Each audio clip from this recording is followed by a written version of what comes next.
I wanted to start the discussion by asking you about the adaptation from the book, but I also didn't know that Ian was here.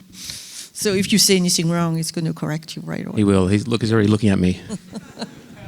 Well, I mean, I assume you read the book and you're the one who thought about the adaptation, but I wanted to know what attracted you when you read the book, and how did you envision putting this on the big screen? I guess for me, I mean, I found the book completely compelling in its mystery, but a kind of a really unusual, unpredictable mystery, which I found really interesting. But I guess what really drew me to it, and was the central relationship and what Hen was trying to fight for and find in that relationship, and how this kind of experiment, in a way, allowed her to re-explore her marriage and kind of reconnect with her agency. So I guess that's what I liked was the combination. It had an unusual form. There was kind of the classic filmic genre qualities, but under it was a very deeply human story. And it also just felt radically close to happening. It feels like this is an imminent story, and even as we've been making the movie, it's just becoming like things would happen during production. We go, holy shit, this is coming real. And I don't know, I think it hopefully raises a lot of questions. I mean, it's 40 years from now, I think, but it does feel becoming very close in terms of artificial intelligence, and also in terms of, the environment and all the catastrophes that are coming. But I really like the way you talked about the center and the heart of the film, which is a relationship between two people, and how that transform from one another in terms of how they relate to each other, and in terms of how they relate to their double. So can you talk a little bit more about how you developed that heart of the film? Well, there's two things there. I think the first was that what we're really interested in was how the relationship kind of echoed the state of the planet, and I guess exploring our interconnectedness. The way we behave is almost a reflection of the state of the planet as well. So I think there's some really deep themes there you can kind of connect to. But I guess the other thing that I found tragic about this love story is that they are great soulmates. This Junior does make Hen happy, but over time he just kind of lost his spontaneity and his ability to change. And I guess that's something that I find really interesting, is what happens to relationships over time, and how do we just remind ourselves to pull things up, reassess, and just connect with our true calling. And I guess that's the question is like we can change, we can make choices in our lives that make our own lives better, but the world better as well. It's interesting to put this in the context of science fiction, which we mentioned is science fiction not far from reality, really, and to keep track of it's really a human story, and it's really about a couple, and it's really how you live every day with your beloved and how you deal with this. And we don't all have the opportunity to disappear into another planet and bring into have a clone. So how did you work around the adaptation from what you read to what you brought into the film? Because quite some changes. I guess when Ian and I met in Los Angeles for the first time, we just decided to sit in a room for a couple of days and just go through the novel together, because I had a lot of questions. But did he answer all your questions? He did. Okay. He did. He left a few there. He likes unanswered questions. But I guess what we realised is just how aligned we were creatively, and it was very exciting, and also how we were different from each other. We had different qualities, and we're very excited about bringing them together. We definitely felt determined to make it feel grounded, and this sense of imminentness. And the other thing that was interesting for us was that Hen, in a way, is kind of trapped by this, by the past. It's like a house of ghosts. It's like Junior's holding on to the generational responsibility of his farm and his family, and so there's a lot of nostalgia in the film as well. So all of that just felt really, really interesting. What we hold on to, what we change, what we decide to hold on to, I guess, and what we decide to change. Did you have any inspiration about the look of the film in terms of science fiction and also in terms of quotidian and daily life. So because it's a weird science fiction film in a way, because it's not that far off, but there's a definitely look of the film that is both dreamy and very down to the ground. Yeah, I guess in a way the farm, Junior's farm, and where Hen lived with Junior, was like a window into the natural world, or the state of the natural world. And then when you move outside of that, we're interested in this kind of disturbing naturalism. It's like this colour, this kind of mega industries, and colour was definitely something I was very keen on exploring. And so you kind of, either the land is wasted and used up and kind of been broken, or it's vibrantly coloured with canola or tower farming. So I think just that as an idea was really, really intriguing, and obviously Patrice helped bring that to life in a really elegant and delicate way. Can you talk a little bit about your collaboration with the director of cinematography? It's Matthias Erdely, who I think he shot Son of Saul. So it's in terms of the interior, I totally could see how that would work. But there's also some, far out, imagination and shots. So can you talk about bringing him to the film and how you worked with him? Yeah, I was looking for a cinematographer because my regular one was very busy, which is always a nerve-wracking thing. He broke up with you. He did, he broke up with me. But I have to say, I was just constantly coming back to Matthias's work. There was something very simple but powerful about his work. And I guess this whole film is like a chamber piece. It's set in one house, and I didn't want to take that for granted. You can't be lazy with talking heads drama in a space. So I guess I just had this strong feeling that he could help me bring that to life, the tension, the mystery. And the other thing that was really exciting to him and I especially was, for first-time viewers, you kind of really struggling to navigate what the hell's going on here. There's a lot of secret rivers, there's a lot of truths and lies and pretense, and just trying to calibrate that. How obvious do we make that in the camera choice? How obvious do the actors make that? And that was this kind of this delicious experiment, for all of us.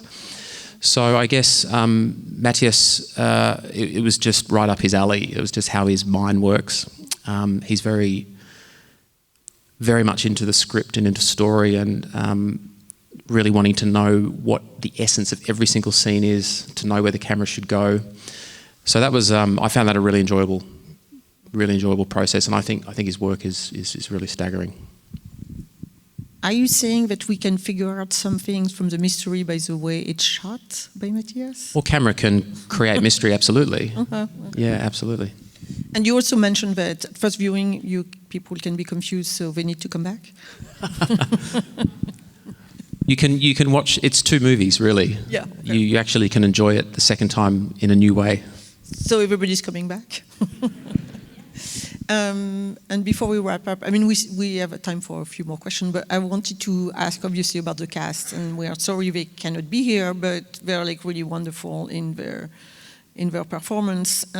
Did you select Paul and Saoirse and Aaron yourself, or did it work for the casting, and how did you direct them in each character they're playing? Well, I guess we cast Saoirse first. We thought Hen was kind of the spiritual totem of the film.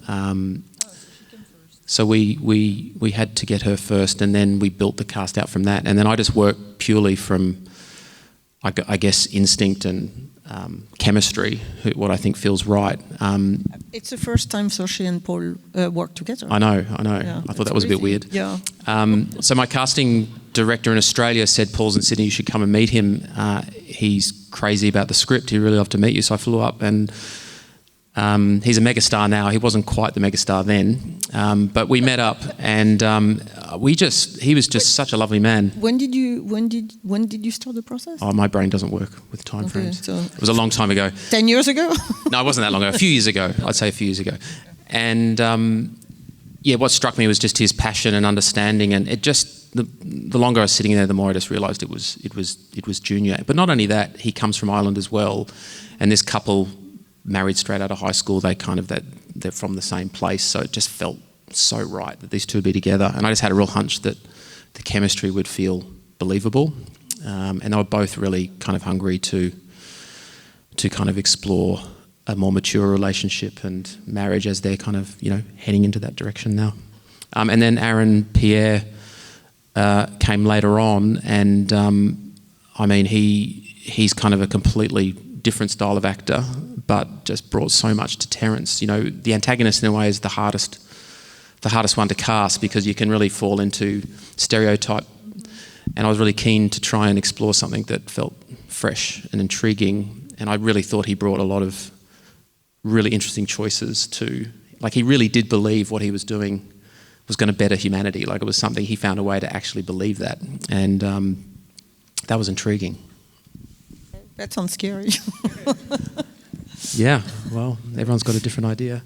Did you feel you had to give different direction when you were working with Paul in his different interpretation of him? Or I don't know if you were shot in sequence or chronologically. It's never chronological, sadly, but sometimes that works. I guess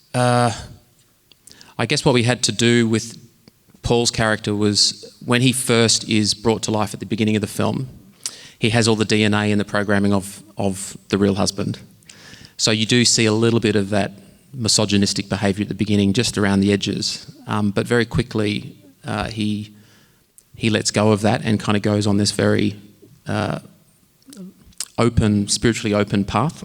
And I think that we just had to kind of map out the choices on where he would go, but also when he kind of regresses into, I guess, the design of the original husband. When he's kind of pushed to the boundaries. I mean, that lovely speech about, well, not say lovely, but that challenging speech about the ugliness of humanity, is not a character moment; it's a pure AI moment, which is really, really exciting. So there were some really exciting parts that Paul could mercurially kind of move into, which was very exciting. And then JR was the most surprising thing, because we had to very, very quickly understand where Hen was at in her real relationship, because then we understood what she was going through. And so very, very quickly we needed to get a taste of JR and what is that rigidity and that he kind of held. And I just thought Paul just brought that. Like, when we're shooting both of him on the same days, which was a challenge. Every time I watched JR, I just felt like a different person was in the room. He really is an extraordinary actor. Yeah. So in terms of editing, then you didn't have so many difficulties in terms of dividing and putting back together your vibe. It was very simple. That was very simple. I guess because they were great. It was very simple. Yeah, it was very simple. I guess the biggest challenge in the film from an editing point of view was deciding how much to reveal and what to conceal. So, we would explore it in an experimental way with performances, but we just had to calibrate the edit to, I hope, keep the audience engaged, but kind of intrigued and confused and excited, and hopefully find some of the answers. You didn't really answer the question about the look of the film and maybe influences by other science fiction films, which are not pure science fiction.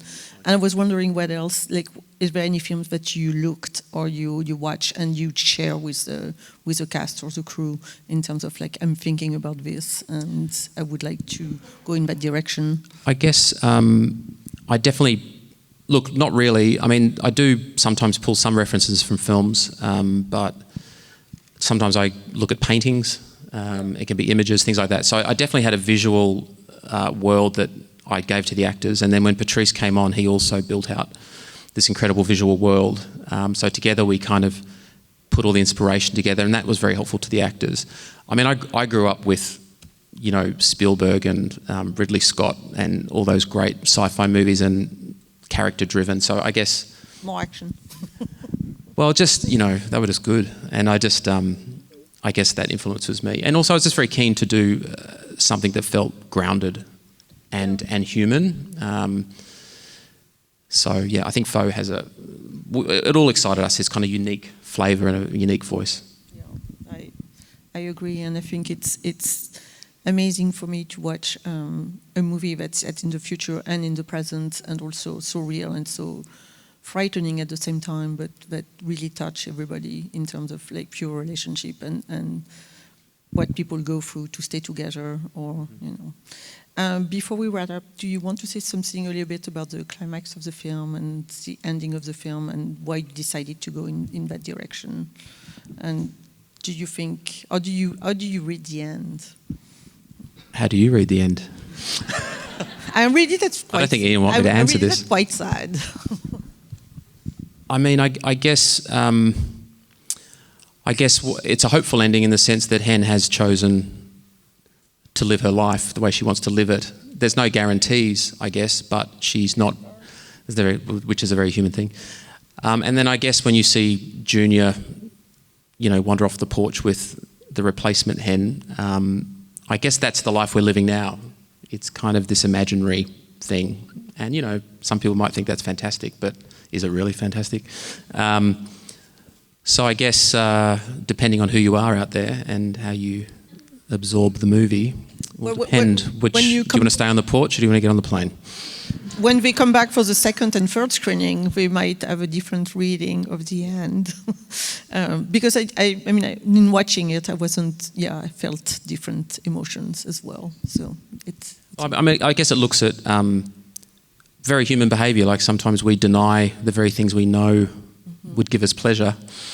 Sometimes we go against things for whatever reason. I got no idea. I mean, even some smoking in the movie. I mean, we do all these things to our bodies, to our relationships. Who knows? So there was a lot of smoking during filming? No, just a little bit. Okay. Just for the actors, Thank you so much for coming. We have to wrap up, but thank you very, very much. Thank you very much, and thank you for coming. I really appreciate it. Thank you. Appreciate it.